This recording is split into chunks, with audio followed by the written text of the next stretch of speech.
Suddenly the rear of the ship was engulfed in flames, which spread immediately throughout the whole body of the ship. The ship was comprised of cells in which hydrogen was ensconced. It immediately ripped through, right through to the top. The end of the ship imploded. The tail crashed into the ground, and the flame shot out of the nose. It immediately killed 9 out of the 12 crew members. 37 seconds from the first flicker of flame to the whole structure crashing to the ground.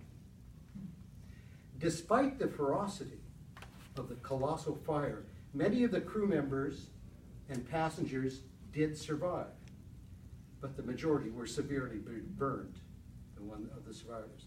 Of the 97 people on board, 35 fatalities occurred. 13 passengers and 22 crew. The majority of the victims burned to death, while others died jumping from that altitude to the ground or overcome by smoke inhalation or flying debris. Some of the survivors were saved by luck.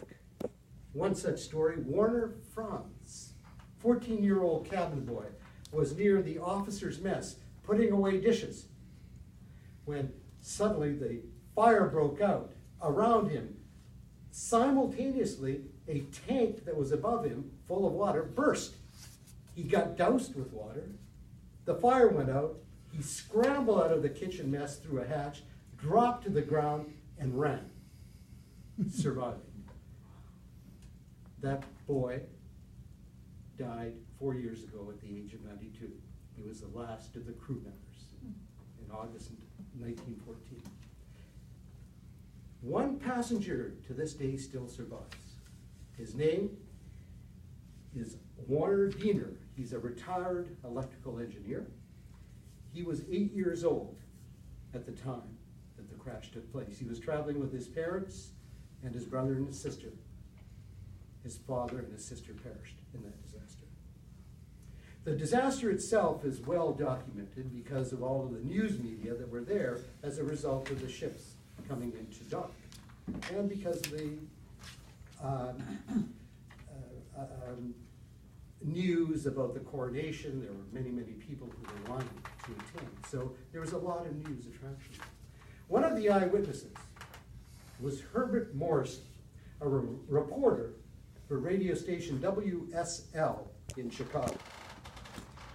Morrison's broadcast remains one of the most famous in history, and his plaintive words, "Oh, the humanity," has now been recorded for posterity.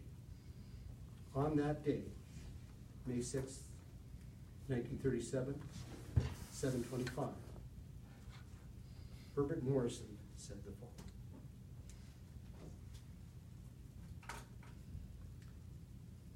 It's practically standing still now. They've dropped ropes out of the nose of the ship, and they've been taken a hold of down on the field by a number of men. It's starting to rain again. It's the rain and slacked up a little bit.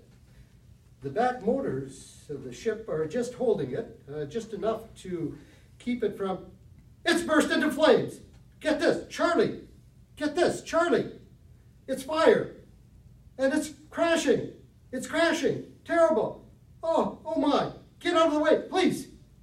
It's burning! Bursting into flames! And it's falling on the mooring mat! And all the folks agree, this is terrible! This is the worst of the worst catastrophes in the world! It's flames! Crashing!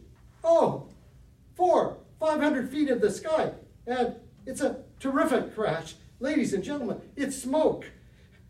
And it's flames now, and the frame is crashing to the ground, not quite to the mooring mat. Oh, the humanity! And all the passengers screaming around here. I told you, I can't even talk to the people. There are friends on there. I can't talk, ladies and gentlemen. On it, it's just lying there.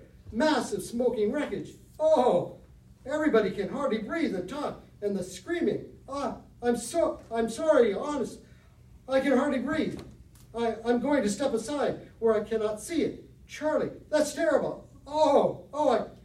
I can't. Listen, folks, I'm going to have to stop for a minute because I've lost my voice. This is the worst thing I've ever witnessed.